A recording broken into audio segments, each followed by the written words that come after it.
Do you still have connection with United States? I mean, for traveling, visiting? Do I still have connection? Yeah. Well, I have you. I have you. That's Oh, no, I haven't been to the States for a few years. Yeah, I mean, we used to go to Hartford Seminary. right. Sorry, to Virginia Theological Seminary, where Ian Hmm. Markham was. I've been there a couple of times. I think he moved to somewhere else, right? Did he?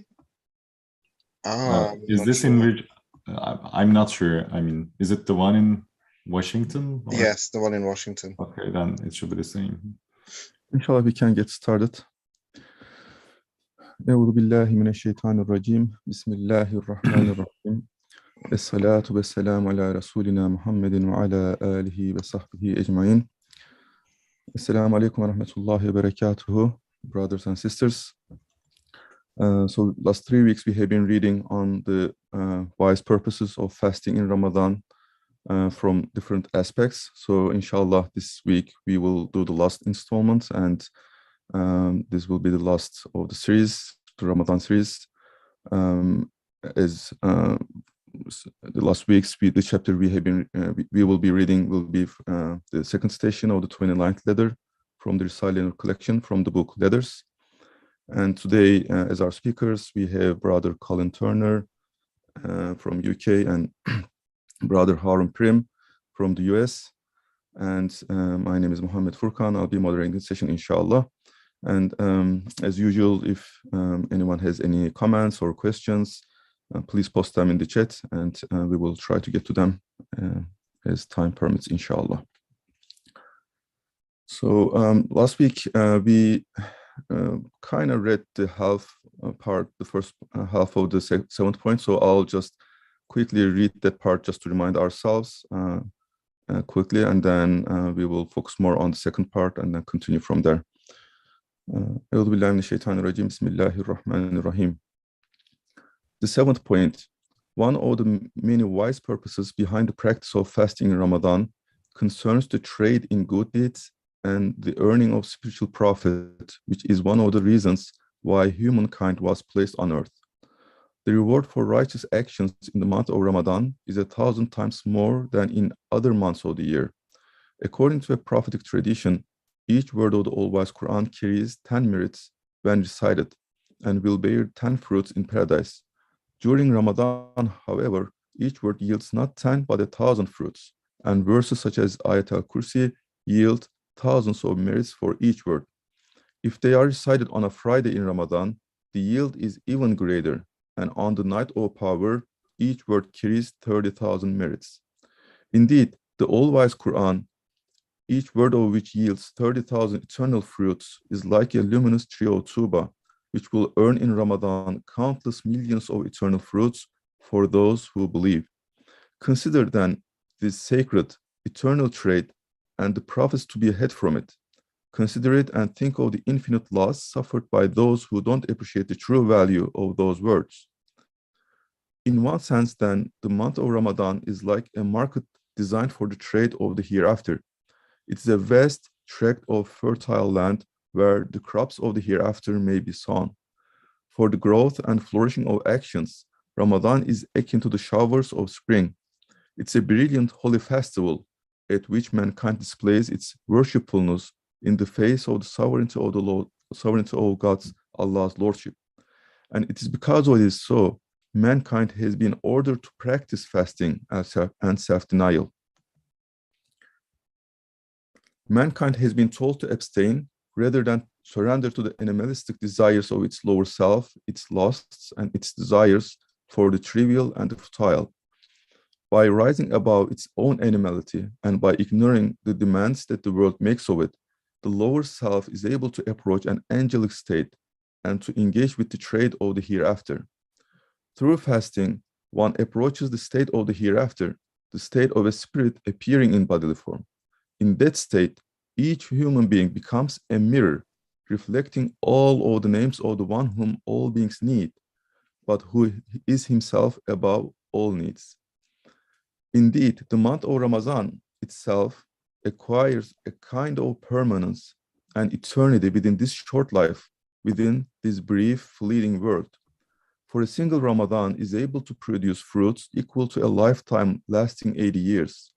The fact that, according to the Quran, the night of power is more auspicious than 1,000 months, 83 years is proof of this, if proof were needed. So we read until here last week, so inshallah, we can go slower from here onwards. For example, a monarch may declare that certain days of his reign, his ascension to the throne, for example, or his official coronation are to be public holidays. These holidays are designed to be a glittering and glorious expression of his sovereignty. On those days, he confers special favors on his subjects, appearing before them in person, bestowing on them honors and other bounties, and paying special attention to those of them who are especially loyal and worthy.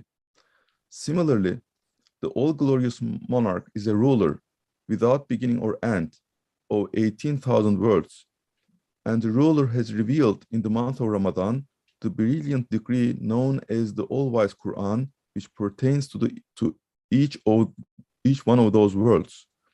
Wisdom thus requires that Ramadan should be like a special festival, a display of divine lordship, a spiritual gathering for all beings. And since Ramadan is such a festival, Allah has ordered man to practice self-restraint in order to draw him away to a certain extent from base and animalistic activities.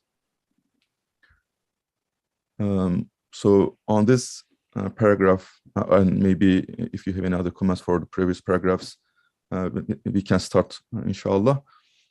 Any thoughts, Brother Harun? Maybe we can start with you. Assalamu alaikum. Good day to everyone. Yeah, Ustad Nursi's text, is always amazing to read and try to understand different meanings each time. So this time, what attracts my attention here is, this Ramadan times being festival in relation to, the objective or the reason of human being sent to the earth. So it is quite interesting to me to ponder why we are sent to this world, under the context of this text. So looks like here the reasoning goes like we are sent to this earth to do good deeds, and to have good relationships and to be in a way productive, in the sense that we are producing something really good for ourselves and good for society, good for all the creation. So this is interesting, from the beginning. How can we understand this? Why? And how can I understand that I'm sent to this world to do good things? So this is, I think, very basic and very ontological question to ask. And this is also a search for, finding the meaning in life. So if my premise is true, then it follows that all my actions should be tailored to produce good. And produce good, which is in this world and has reflections in the hereafter. So this would require me being in a state of, in an optimal state. So this optimal state, it seems, is achieved pretty much in Ramadan. In a way, Ramadan calibrates all our faculties, inner and physical faculties, to be able to perform in a way to produce good deeds and good acts, for ourselves and for the society. This is what I have initially. Jazakallah. Brother Colin, do you want to add anything here? Yes, I was thinking about the fact that different times have different textures and different feels to them. And the fact that not all times are equal. I used to have this very primitive idea that all places are the same from the point of view of spirituality, and that there is no place on earth that is more conducive to spirituality than any other place. I used to have this very primitive idea that all times are the same and that there is no moment that is more conducive to spirituality than another moment. And then over the years, reading Risale and being acquainted with Ustad, one realizes that not all times are the same and not all places are the same. And that it should be obvious to us because we do not like monotony. If I was speaking and if I was speaking like this all the time, it would be extremely boring. My voice has rises and falls. It has, the cadence of my voice differs. And that's the same with life. The rhythms of life are different. And, as we go through the day and we do the different namaz in the day, the 5 namaz, the 5 prayers, these are all done at different times, and those times are different. Allah talks about alternations of day and night and the seasons. This is all about change. If you listen to a famous symphony, for example, the music doesn't, the music rises to a crescendo. It doesn't use the same note, the one monotonous note all the time. There are rises and falls, there are peaks and plateaus. And so therefore, there are some times of the year where, in order to fill us with enthusiasm, we are told that the possibilities of spiritual gain are much more than at other times. And this is not just for encouragement. Of course, it encourages us because, as I said, we don't like monotony. We don't like when everything is the same. We like difference. We like flux. We like change. We like novelty. We like new things. And therefore, it makes absolute good sense for there to be in the calendar certain times of the year that will be, because Allah has decreed this, there will be more opportunity for gaining spiritual benefit. This is beautiful, it shows the rhythms to life. It shows the rhythms to existence. It's not monotony. It's not monotonous. We absolutely dislike monotony because it reminds us of non-existence. When things don't change, that is the most awful state because it reminds us of non-existence. And therefore, what I'm saying here is that my ideas have changed over the years. And now I really do appreciate the fact that there is a time in the year when the opportunities for spiritual benefit are much more than any other time. I'm not saying that the other times are impossible to get spiritual benefit from. You can always get spiritual benefit. And as Ustad says, reading one word of the Quran at any time confers on us certain spiritual benefits. He talks about certain rewards. But in Ramadan and at certain times and in Laylatul Qadr, those opportunities are at their optimum. And therefore, this is an expression of the changes and alternations which take place in the creation, I think. That's all I have to say at the beginning anyway. So it's also interesting, right? Allah subhanahu wa ta'ala has put the feelings and the things in us so that we can get to know him better and we can understand his names and attributes better. So Ustad also gives here the example of a monarch for his coronation, ascension to throne, etc., to declare public holidays and to have special treatments and favors. So we can kind of relate to it, understand in ourselves what it means, like why it is good, etc. Yeah, that's true. And some of us still live in monarchies, you see. Yes. where this happens. And one can understand, because monarchy originally was a reflection, monarchs were seen to be the shadow of God on earth. So the monarch basically is supposed to be God's shadow.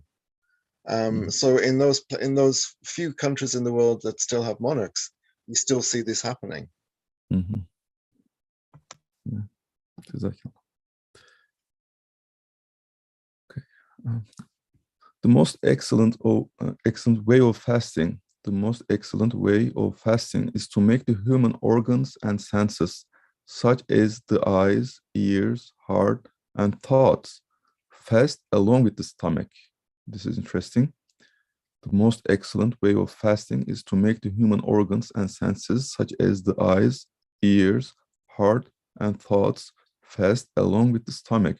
The most complete kind of fast occurs when we lead all of the senses and appetites away from all unlawful things, all trivia and futility, so that we may guide them to the kind of worship that befits them. For example, the fasting of the tongue means withdrawing from lying, from backbiting, from cursing, and the use of obscene language, and to make it fast from such activities. Once it has withdrawn from that which is unlawful, one should then busy it with activities such as the recitation of the Quran, prayer, repetition of Allah's beautiful names, seeking Allah's blessings on the Prophet, and asking for forgiveness. The eyes, too, should fast by abstaining from that which is unlawful, such as looking at members of the opposite sex who are outside the circle of kinship, or indeed at anything that is unlawful. And they should be used instead to look at that. The eyes should be used instead to look at that which is lawful and learn from it. Similarly, the ears should fast by refusing to listen to that which is harmful, and should be employed instead to listen to the Quran and so on. Indeed, all of one's organs and senses should fast, and this should not be that difficult, for once the stomach, which is the body's largest and most complex factory, has been forced to take a holiday from work through fasting, it should be relatively easy to make the smaller workshops in the body follow suit. So all interesting points here. So Brother Harun, any thoughts on fasting of the heart and the thoughts and the other points he made here?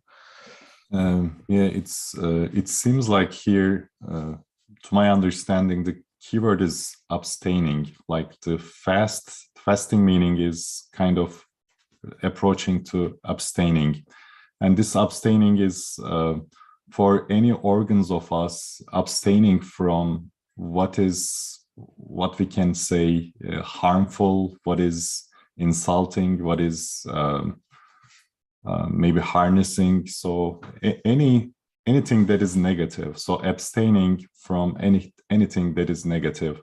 And in this world, because of our desires and our interests, most of our feelings, most of our thoughts, most of our inquiries, take us as a human, as a whole, to a path where we do many negative things, being aware or not. So I think fasting is abstaining from all of those negative things that our inner and outer faculties are subject to during ordinary life. And once again, I think we are not mostly aware of it, but when the fasting is there, when we start fasting, yes, definitely, it's not just the stomach, but all faculties are just invited in a way for fasting.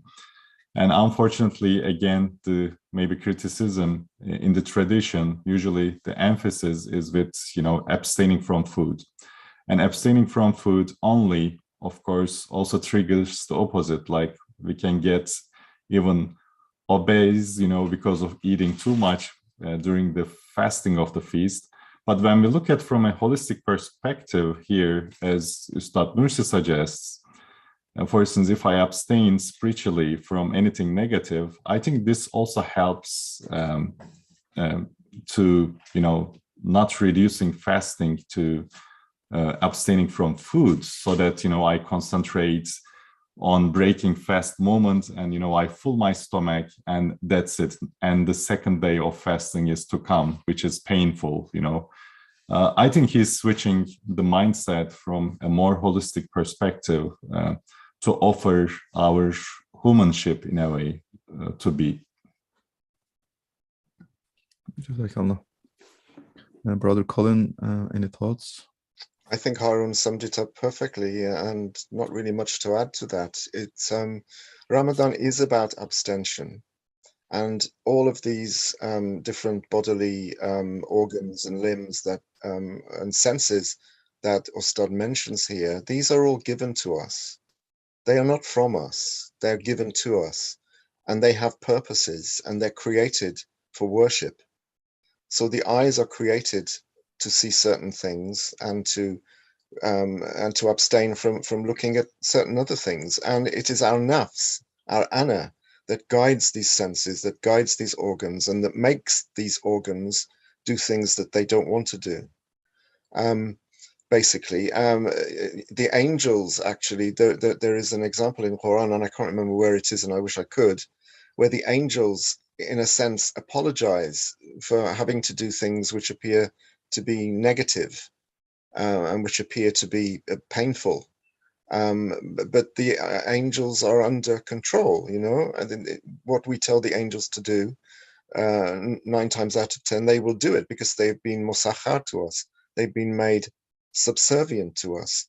And so our tongue will do what we ask it to do. It will say the nasty things that we ask it to say. And Ramadan is an opportunity for us to allow our tongues to be as they really should be, which is in the service of Allah. And that's the same for our hands, the same for our eyes, the same for our ears. They have rights over us, actually. And what we do is, usually, most of the time, we violate their rights by forcing them into situations which they really don't want to be in. The tongue itself inherently doesn't want to use obscenities, but we force it to. And therefore, this is why, you know, we're zalim, you know.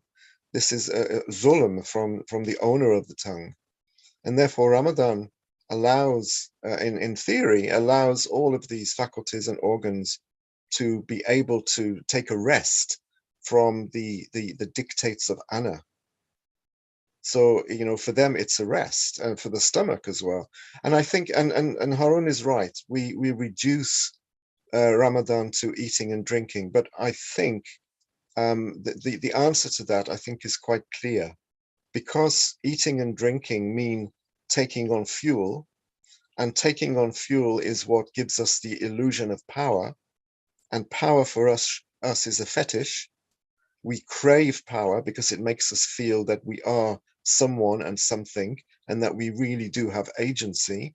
This is why we accord drinking and eating so much importance, and this is why we call it fasting rather than abstaining.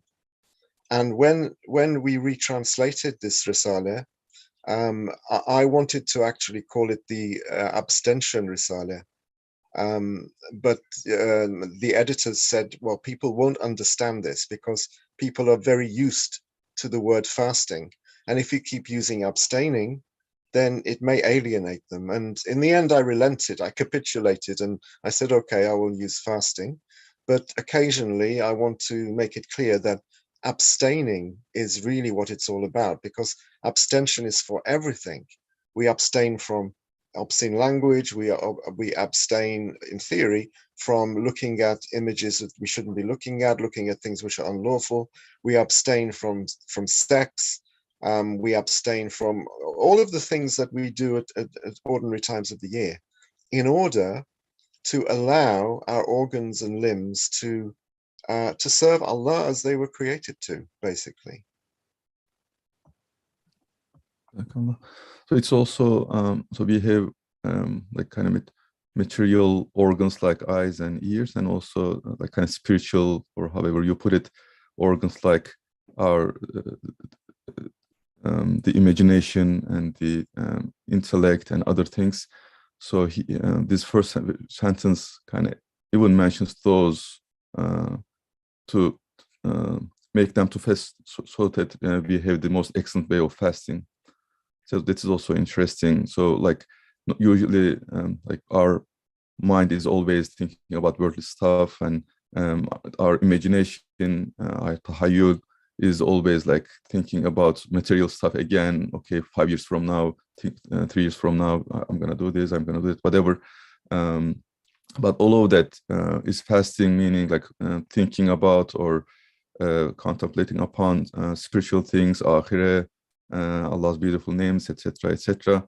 That is also kind of, I think we have to be in that form of mindset to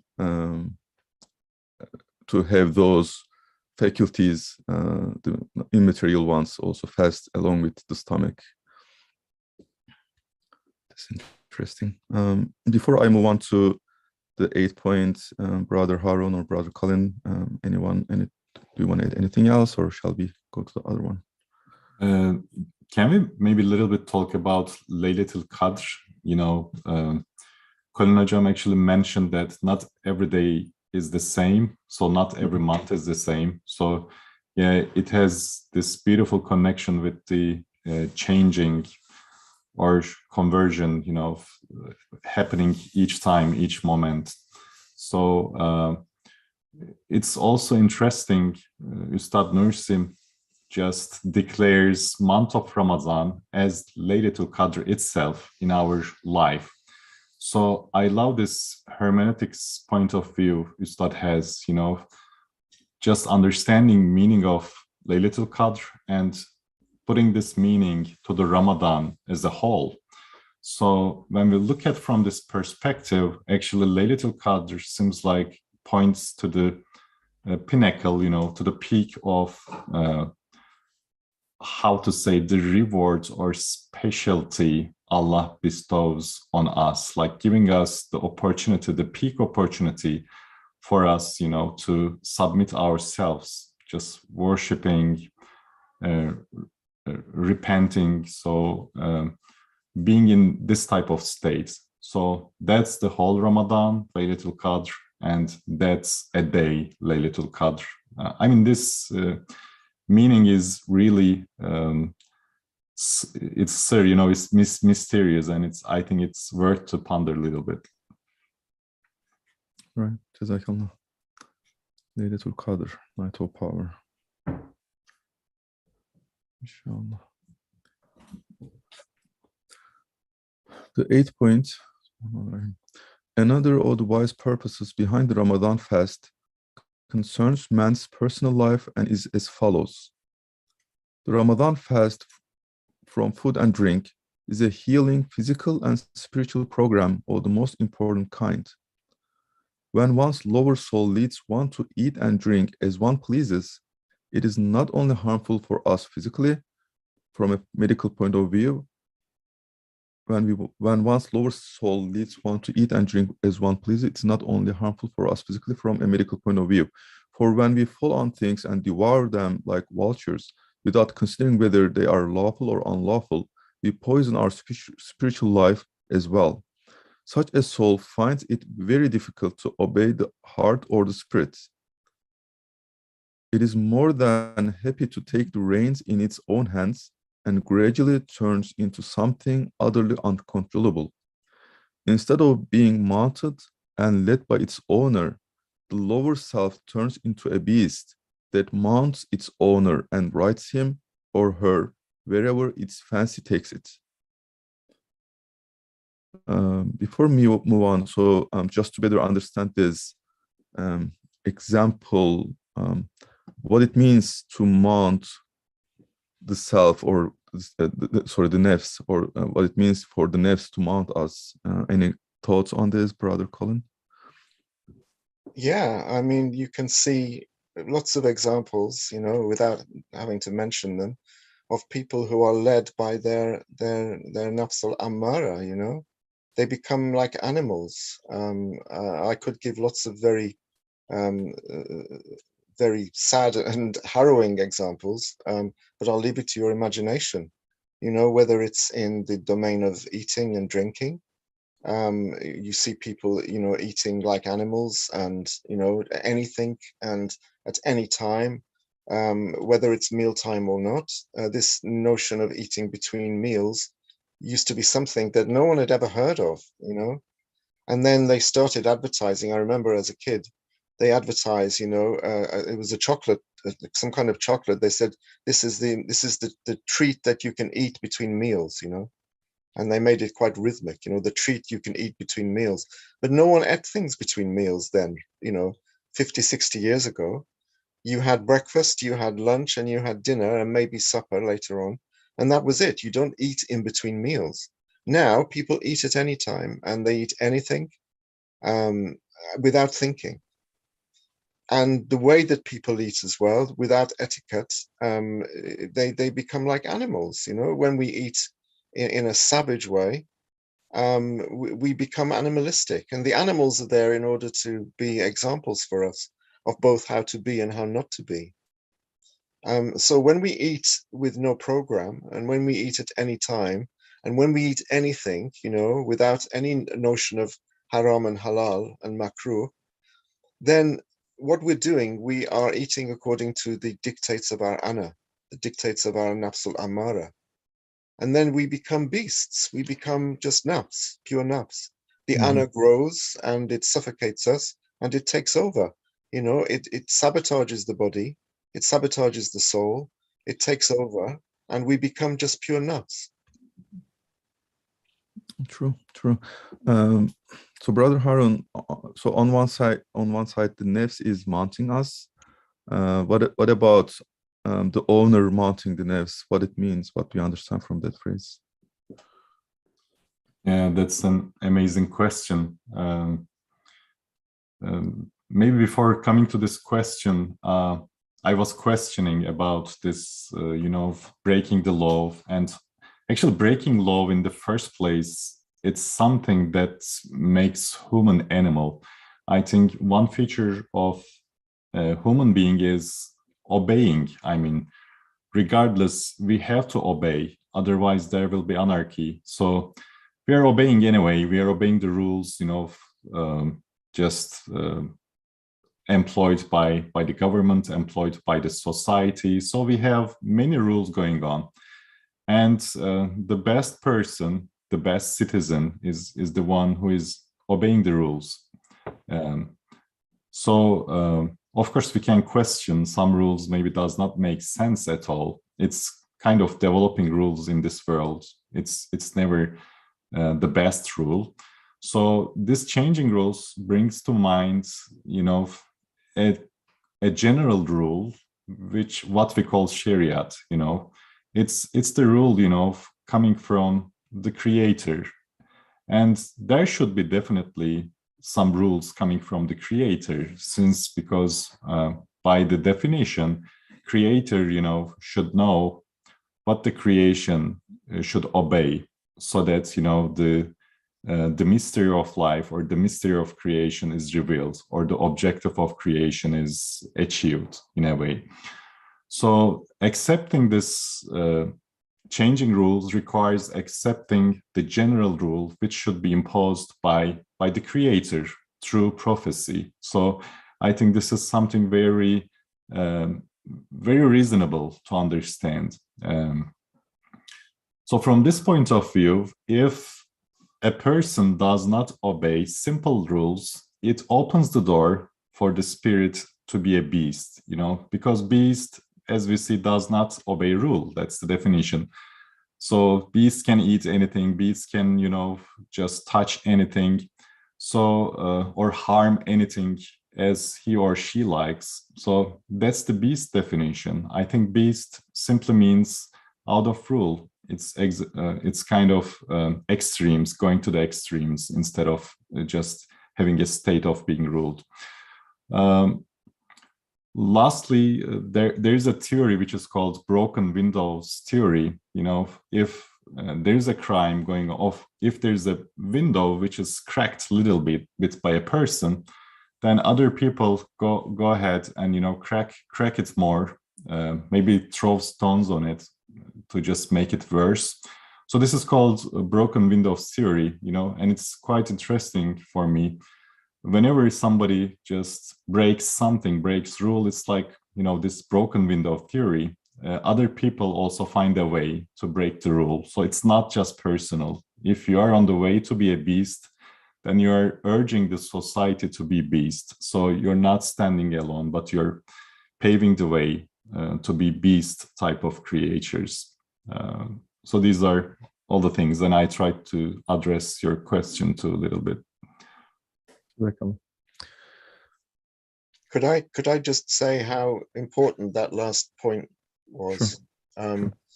What Harun is alluding to there is the notion of da'wah bishar,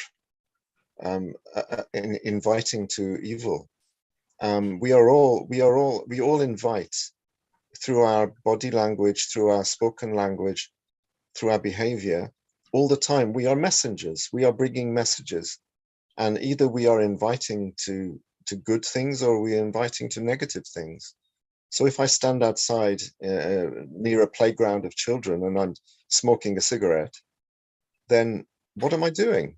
I'm inviting, even though I don't realize it, I am saying this behavior is okay. Or, you do this as well, it's not a problem. I may not be actually, trying to inculcate my own beliefs into these kids, but I'm actually showing them what I'm doing as if that's okay to do that. And this, I hadn't heard of the broken windows theory. It's really interesting. So when I start doing something like that, other people will join in, other people will copy. And then I will be responsible, actually. If they copy me, I'll have to take part of their sin. And this is, I know that we can't shoulder each other's burdens, but there is also a certain extent of the sin of those people who copy me that I will be culpable for. I will be accountable for. So that's a really important point. So in Ramadan, it's quite difficult because you can't show anyone you're fasting because there's nothing to show. But everyone knows when it's Ramadan, so that's another issue. Right. That's true. So fasting in Ramadan, however, and the fast from food and drink in particular, trains the lower self nerves and makes it accustomed to a kind of diet. Gradually, the soul begins to discipline itself and learns to listen to and obey commands. Furthermore, through fasting, the lower self will no longer be making the wretched stomach ill by stuffing it full of food before the last meal has even been digested. And by withdrawing even from lawful acts as it is ordered to do, the soul will learn how to listen to the commands of both the Sharia and human reason, and thus avoid that which is unlawful. In short, it will try not to destroy its owner's spiritual life. Furthermore, the vast majority of human beings often suffer from hunger.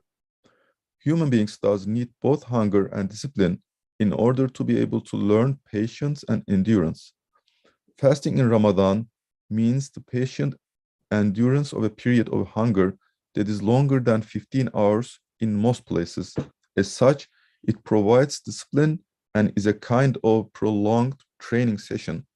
Fasting, if done properly, is certainly a cure for impatience and lack of endurance, both of which tend to prolong or increase man's affliction.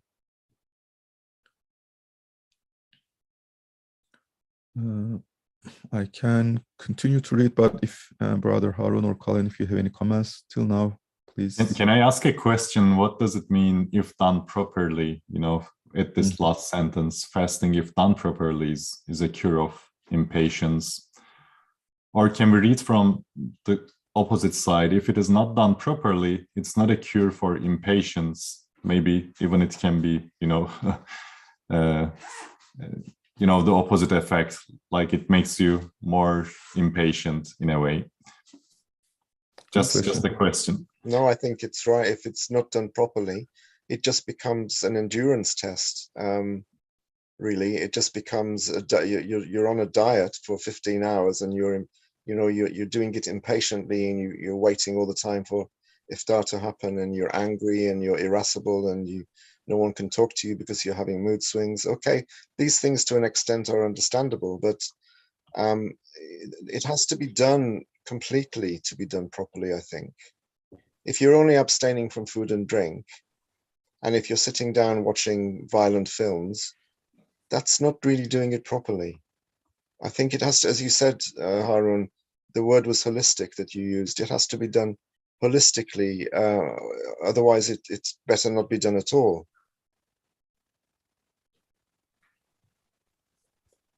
This is important if done properly. True. Yeah, I love, Ustad's this kind of remarks. He always puts exceptions. And I think this helps us to analyze what's going on today. And I think we shouldn't let, fasting to be fasting from eating. It's Colin Hocam, I liked your idea of translating this as abstaining risale.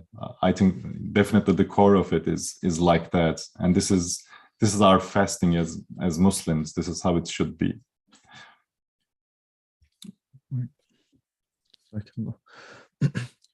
Furthermore, the stomach is like a factory with numerous workers, and many of the organs are connected to it.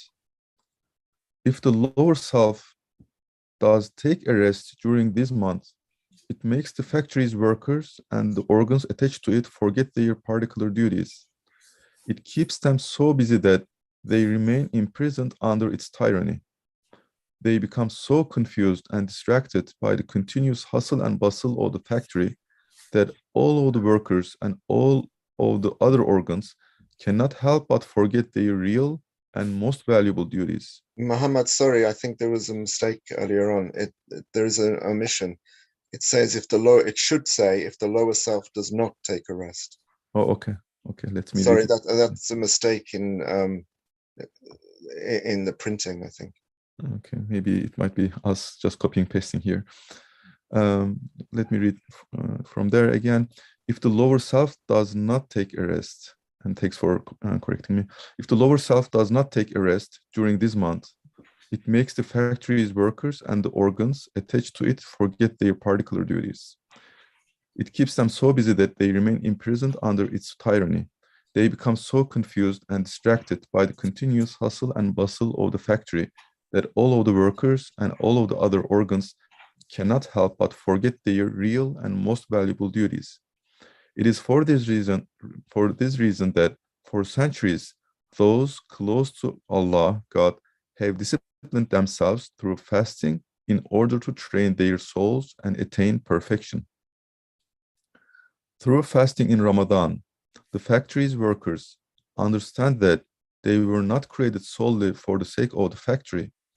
Similarly, the rest of the organs are freed from the base amusements of the factory and are able to delight in the more elevated pleasures of the spirit. It is for this reason that in Ramadan, the believers experience forms of enlightenment and spiritual joy which differ in accordance with their degrees. Consequently, the subtle faculties, such as the heart, the intellect, and the spirit, make great progress during Ramadan on account of the fasting and self-denial. The stomach may indeed weep, but the rest of the organs, limbs, and senses jump for joy. That's interesting. Let's start with you, Brother Harun. Again, any thoughts, comments on this part? Can we also link this to the patience? Maybe we did not spend enough time talking about patience, how patience is important in our personal lives, and how fasting just prolongs our patience, so that we learn to struggle in a way. And struggle is the key. There's a hadith. Patience is the key to be successful. So with those meanings, it's quite remarkable that fasting definitely helps us to be patient, and patience is the key. And as we know, Ustad Nursi has an example for being patient. So if we use our faculties in a way which is content enough to struggle for the moment, Allah's giving us patience for the time is enough for us to cope with, to struggle with any circumstance that we are encountered with.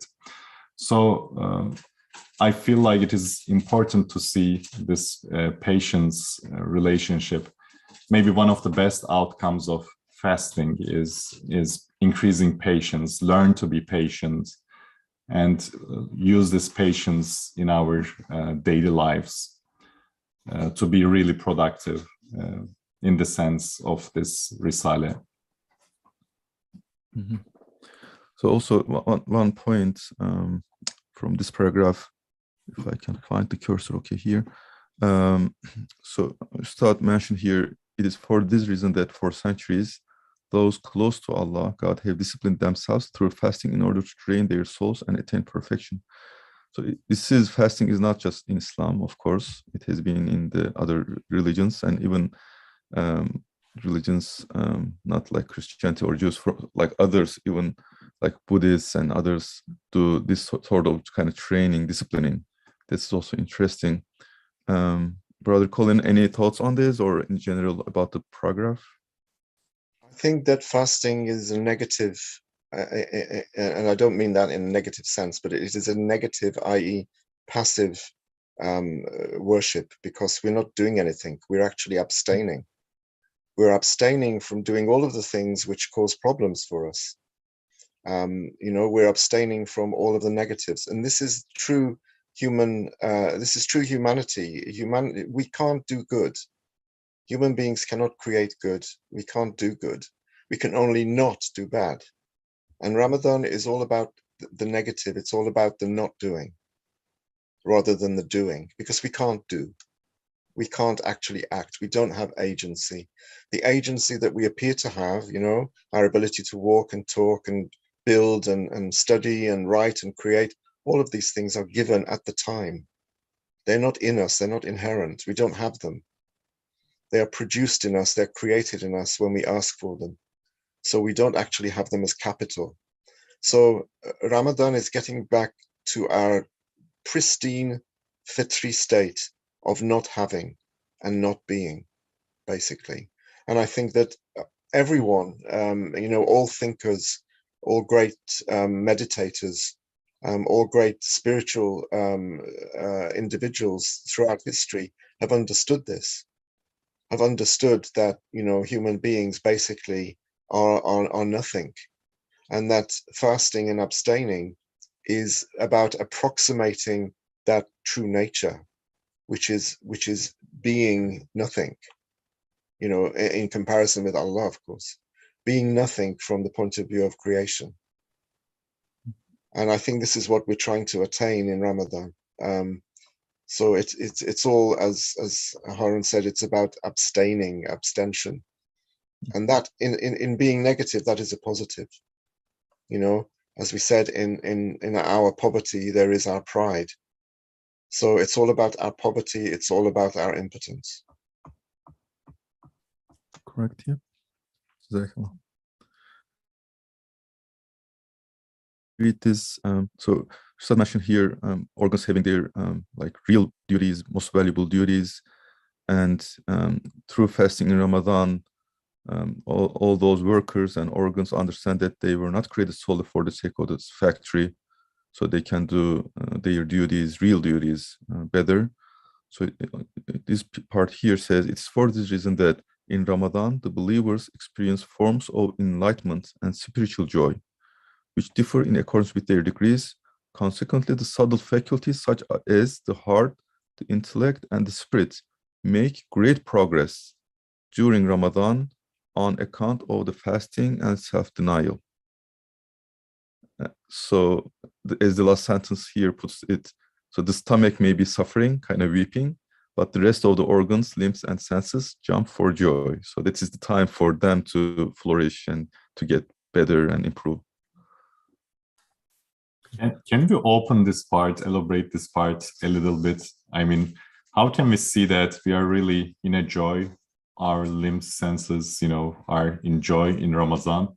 Of course, I'm sure there are some veils or obstacles to understand that, because since the daily life is running, maybe still we are in a rush. We can't maybe find an opportunity to listen to our inner feelings, listen to our hearts. Ramadan provides the climate, but maybe we need an extra action to just stick with this climate. Otherwise, our own maybe activities may not help us to see what's going on. But what I understand, what Ramadan offers, usually I feel like I'm missing what it offers. Can we just maybe elaborate on this? Why I can't, have a Ramadan state which is defined here? question. Brother Colin, any thoughts? I can't answer that because I'm in the same position, really. I don't feel that I get what I should be getting from Ramadan, really. Even though, I mean, maybe it's because my schedule doesn't change. I still do the same things that I do before. So maybe I should change my schedule. Maybe we should abstain from what we normally do. I mean, that's very difficult if you're working, you know, if you're working for an employer, it's very difficult to take a month off. But I don't know what the answer is maybe just reorganizing our day in a way that sort of breaks away slightly from what we normally do. I mean, we do change our schedule. We change our eating schedule. The thing is, I think what a lot of people do, unfortunately, they probably eat more in Ramadan than they do in other months, because in the hours between breaking the fast and starting again in the morning, you know, people just a lot of people just eat continuously. And there are vast feasts and restaurants are open and people just eat all the way through the night. And I've heard people say that they put on weight during Ramadan, when actually it should be the other way around. So maybe one of the things that we can do is cut down on our food even more, you know, just eat a very, very small meal at iftar and very, very small meal at Fajr. That's one way, maybe. And I've tried to do that this year.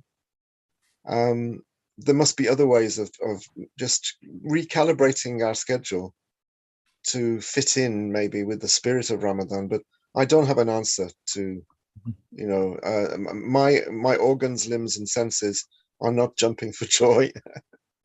So maybe I'm not doing it correctly. So I might try like a theoretical answer, maybe. Yeah. From what I can remember from the other parts we read before. So, for example, when Ustad explains why we read the Quran, like during Salat prayer, why we should read in Arabic, like maybe most of the people doesn't understand Arabic, so we cannot understand Quran, what it says, etc. So he mentions that it's not just the intellect, but the heart and the other faculties take their shares from that, even if we know or don't know, even if we understand or feel or don't understand or feel. So that might be one way. Maybe we don't realize that our the rest of the organs are and limbs and senses are jumping for joy, but that's maybe a great we don't point, realize. Mohammed. That's a great point. It may be happening and we may not realize. Yes. And the other idea came to my mind is, so we understand that, like, maybe, as you said, the less we eat, the more we understand that we are not made from stone, and we are ajiz, and we are fakir. So we kind of understand that true state of ours, and that put us maybe in a state where all other senses and organs can now do their duties in a better way. Again, maybe we don't realize that much, but because of being in that state, okay, I am hungry, I am feeling down, and this and that, so I'm not powerful, there is someone sustaining me, I am always in need. If he doesn't sustain me, if he doesn't take care of me, I am kind of nothing. So maybe that, like, maybe in our mind, we don't think of this all the time, but our body tells us that, okay, we are in this state, and maybe we are open to understanding, or our other organs, the rest of the organs are, they can better understand, or they can do their duties better in that regard. I don't know, it just came to my mind. No, I think that's a really valid point, particularly about, you know, we might not be able to tell what our organs are feeling. Brother Harun, you were saying something? I said wonderful, yes. Most likely we don't understand maybe what's going on, but definitely it helps us rest of the year at least. Mm-hmm. It's kind of you're putting the seeds in, and these seeds are flourished during the year. And also, So Ustad mentioned about like not fasting only to the stomach and the eyes and ears. He also mentioned fasting for the imagination, for the intellect. So as Brother Colin mentioned, like we always kind of have to do our daily stuff, usual work and everything. But if we could stay away from the worldly stuff as much as we can, then maybe we will spend more time on like thinking and imagining the better things and things for the akhirat, about Allah subhanahu wa ta'ala, his names. Then maybe that might also help for us to better understand. Maybe we don't normally understand, but if we kind of cleanse our minds and hearts and we spend more time on these topics, then we can the rest of organs state, maybe we can understand, appreciate better. Just another thought. Absolutely. Inshallah. So we are actually out of time, so I'll just quickly read this and maybe get your last comments on this. The 9th point: one of the wise purposes behind the fast of Ramadan pertains to the shattering of the lower self's imaginary ownership and sense of lordship, and to the exposure of its impotence, which is necessary if it is to realize that its duty is one of worship.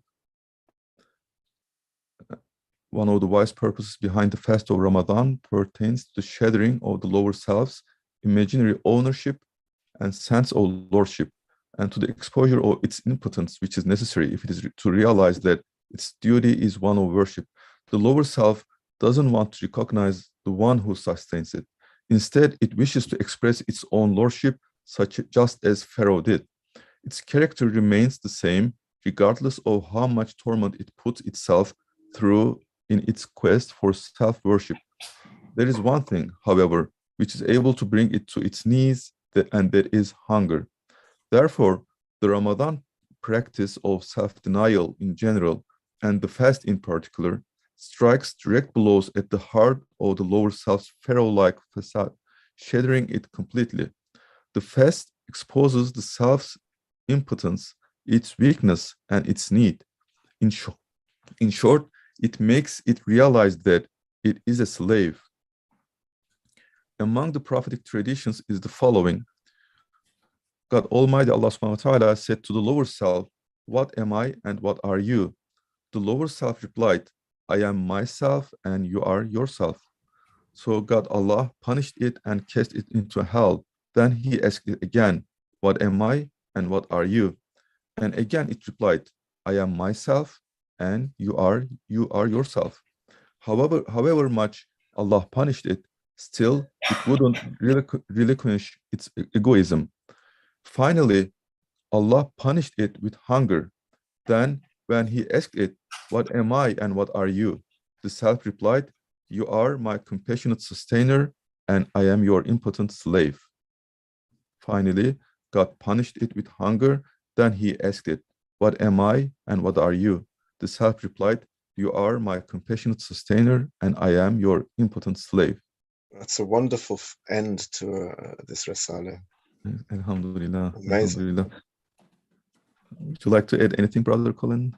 No, I think this is what it's all about. You know, Ustad saves his strongest weapons right to the end. You know, in this 9th point, when he talks about breaking the facade of power of Pharaoh, you know, this 9th point is the pinnacle of this Risala. It's what the abstention is all about. It's about realizing that the nafs is nothing, and all its power is fiction, is a myth, is a lie. You know, the power of the nafs is a total lie. It's an illusion, and this is what Ramadan is about. And this is the glory of this Risala. You know, this final point. MashaAllah. Alhamdulillah. Brother Harun, any last comments? Yes, wonderful finish and wonderful comment. Thank you. Thank you. Jazakallah. Okay. Allahümme salli ve sellim ala seyyidina Muhammedin salaten tekunu leke ruda'an ولحقه أداء بعدد ثواب قراءة حروف القرآن في شهر رمضان وعلى آله وصحبه وسلم سبحان ربك رب العزة عما يصفون وسلام على المرسلين والحمد لله رب العالمين آمين. O God, grant blessings and peace to our Master, Muhammad, that will be pleasing to you and fulfillment of his truth to the number of the merits of the verse of the Quran in the month of Ramadan, and to his family and companions, and grant them peace. Limitless in his glory is your sustainer, the Lord of Almightiness, exalted above anything that man may devise by way of definition, and peace be upon all his message bearers, and all praise is due to God alone, the sustainer of all the worlds. Amen. Amen. And thanks everyone joining today's session. Inshallah, may Allah help us to spend the rest of the Ramadan to better understand the wisdoms behind it and to, inshallah, live it accordingly. And with that, Assalamu alaikum wa rahmatullahi